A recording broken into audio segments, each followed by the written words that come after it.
Today we are going to be talking about the secrets to retaining length retention. So let's go ahead and get into this video.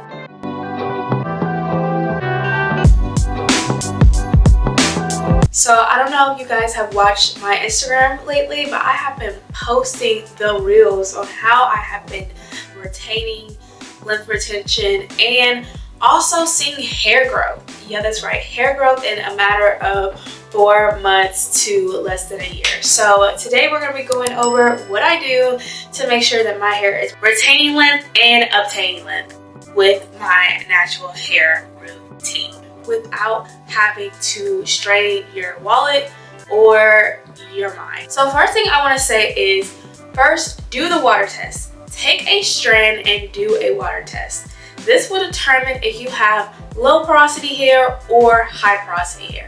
This is important and imperative because this actually sets the goals, this sets the standard on what products you are going to buy when you are in the salon. So make sure to do that first. That is key to making sure you're not wasting your money nor your time when it comes to managing, doing any manipulation to your hair, and when it comes to product care. High porosity hair, meaning that my hair receives water, but my cuticles are so big that it escapes, like the products are easily escaping. Unless I'm using a certain type of sealant to make sure that the products are staying in my hair and my hair isn't becoming brittle, dry, and breaking off. Now for the low porosity girlies, you guys have it a little bit more nice. So it takes a minute for the hair to grasp onto products, water, anything. But once it does, it stays and it's not easily escaping the hair shaft or the cuticle.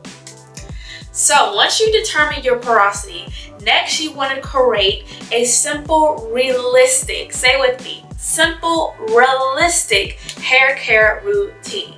You want to make sure that it is simple because too much of anything is bad.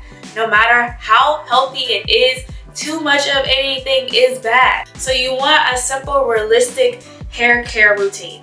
And that starts with your first hair wash routine. So guys, if you haven't watched my updated hair care wash day routine for high porosity girlies, definitely check that out here because that will give you the guidelines on what products to use, how to use it, and how to go about it. So once you have a hair care wash day routine, simple, to the point, down, then you want to go into using minimum products. Now this kind of goes into the hair care wash day routine. Minimum products, listen, y'all, I'm gonna keep it a buck. Y'all buying these drugstore products, it's not gonna help your hair for real. Like if you really want to see change, if you really want to see growth, it's not gonna help your hair. I have been to a lot of specialists over the years, okay, including just recently. I actually have a salon specialist that I go to who actually works with a top dollar brand that's already out on the market. But get this, this brand is not a drugstore brand. Now, yes, you can get it over the counter, but it is top notch, okay? So make sure you are looking at ingredients. Products like Camille Rose, products like The Dew, products like Design Essentials. Listen, Design Essentials has been with us for decades, even with perm girlies, okay? They were even using Design Essentials. Certain products for Design Essentials I still need to test and gather information on when it comes to the natural hair care, but I will say that Design Essentials shampoos and their conditioner works amazing on low porosity and high porosity hair. I think honestly they might have a line for both, I'm not sure, but they are amazing when it comes to shampoo and conditioning your hair. The Dew, as I said before, y'all see me on here. The Dew is my go-to, okay? If you're not true to it, I don't know what to tell you. The Dew is amazing. It is a over-the-counter product that you can buy at your local drugstore. It is also Black owned, just FYI. The person who's over it, she knows what she's doing. And my specialist that I go to, she loves her products. She entrusts and tells me to use her products because she knows that it works. So use The Dew. They have plenty of products to use on both transitioning, natural, and straight hair girlies. Camille Rose is another one. I love their Algae Renew Deep Conditioner. It is simple to the point. You don't have to do too much. I love it. So please make sure you are looking up the products that you're using for your hair care routine, for your wash day routine, because that plays an imperative role in the growth and retention rate of your hair. Some ingredients that I really find helpful with growing your hair as well when you are looking for products to buy is making sure that it doesn't have a long list. If you can't pronounce half that list for products that you're trying to buy at the store, at the drugstore, baby, throw it away. Don't even look its way. Just keep walking, because you should be able to pronounce some of those ingredients, at least half. If you cannot pronounce half of those ingredients on the bottle that you're looking at to purchase for your hair, do not buy it. Walk right past it. Lastly, do low manipulation styles. Do low maintenance styles. Guys, I don't know how hard. Listen, this is always up for debate, up for argument. It's always controversy. What's a good protective hairstyle and what's not a good protective hairstyle? You should know your hair. Once you start getting into a routine and using the products that I just mentioned earlier, whether it's weekly or bi-weekly, depending on your diet, which we will get into later, you should be able to know enough what your hair likes and what your hair doesn't like when it comes to styling. I'm just gonna keep it above, because most of the time, y'all, I do my hair at home. I don't go to the salon often like I used to. I literally do my hair at home. And honestly, I've gotten into the routine of knowing my hair, that I know what works and what doesn't work. So for instance, y'all saw earlier last year, where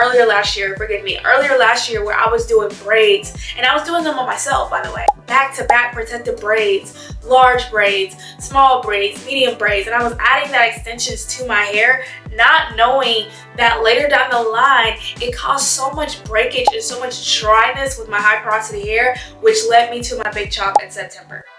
So, if you don't want to be like me, if you don't want to go down that path and have to kind of restart over your routine when it comes to taking care of your hair and knowing your hair, believe me when I say this, hairstyles like this is your best friends. Hairstyles like this is your best friend. Flat twist, 2-strand twist is your best friend. Braids without extensions is your best friends. Braids to the scalp, cornrows, without extensions. Anything without extensions is your best friends. Now, I will say for me in particular, when I do go to like a braid shop, let's say I go to my local African hair braider shop, you know, I will get like a braid cornrow updo, which I've gotten before, right? For like a vacation trip or something. Like I don't want to deal with my hair for that time period. That's fine, okay? Because actually your scalp is exposed enough to where you can put ingredients in your hair. You can still wash your hair with that protective hairstyle. You can still put conditioner in your hair with that protective hairstyle. And you can still put oil your scalp because your scalp is exposed. So that's fine. But what I'm saying is, don't be getting all these sew-ins. They are not protecting your hair. I promise you. I was doing it. I was the girly who was doing the curly sew-ins. It was not protecting my hair. Even though I had most of my hair was gone, you know, and then I had like a leave out in the front and it was curly, and then I had a curly sew-in, it was not protecting my hair. Ironically enough, it actually caused more damage. And I feel like it was probably the hair. Like no matter what, the hair was just rubbing against my head when I sleep, which was causing friction, causing more damage than helping my hair. So if I put like oil in my sewing, like the braids that I had sewn down, if I put oil and I oil my scalp when I have my sewing in, I go to bed, I'm sleeping. Yes, I have my bonnet on. You guys may not realize this, but you turn a lot when you sleep, whether you know it or not, because you're unconsciously sleeping, right? And so when I'm turning around and I'm moving around, that hair that I have on top of my braids is causing friction. Therefore, it's literally taking away what I just did to my hair, what I just put in my hair. So sew-ins, I'm gonna be honest with you, it's not really a protective hairstyle. Flat twist is a protective hairstyle. Your scalp is exposed. You can still get access to it. You don't have hair sitting on top of it, so there's not gonna be friction. There's gonna be minimum friction, okay? Flat twist, 2-strand twist, whether it's like chunky 2-strand twists is really what I would go for.